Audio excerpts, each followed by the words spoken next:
कुठल्याही मोठ्या पदावर जाण्यासाठी खूप कष्ट, चिकाटी, मेहनत ही खूप गरजेची असते। म्हणूनच म्हणतात जया अंगी मोठेपण तया यातना कठीण।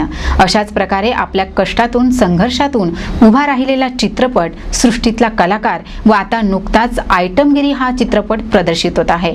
त्यातील सहकलाकारांची भूमिका साकारणारा धनंजय डोंजेकर याचा आमचे प्रतिनिधी प्रमोद कुतवळ यांनी घेतलेली मुलाखत। मला सगळं कळेल।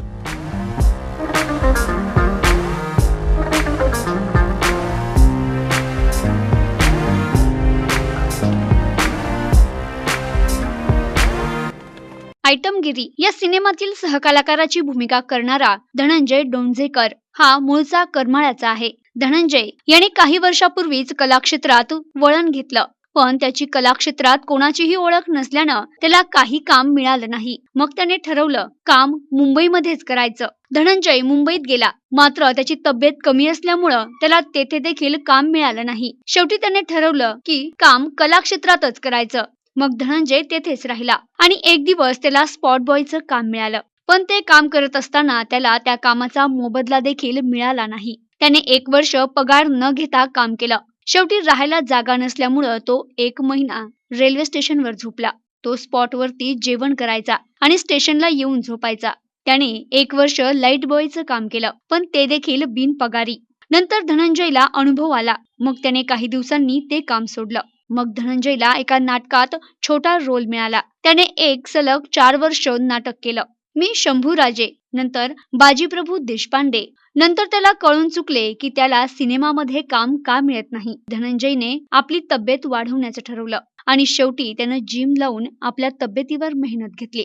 शेवटी 2 वर्षात त्याने 250 ते 300 ऑडिशन दिल्या। अपकमिंग सिनेमा महिला राज मध्ये धनंजयला खलनायकाचं काम मिळालं। त्यानंतर धनंजयला दुहेरी सिरियल मध्ये खलनायकाची भूमिका मिळाली। नंतर त्याला आयटमगिरी सिनेमा मिळाला। आता धनंजय हा खूप चांगल्या प्रकारे काम करतोय। धनंजयच्या 3 अपकमिंग सिनेमा आहेत आणि आता धनंजयला 2 मराठी सिनेमा तसेच 6 तमिळ सिनेमा आणि 2 सिरियलच्या देखील ऑफर्स आहेत।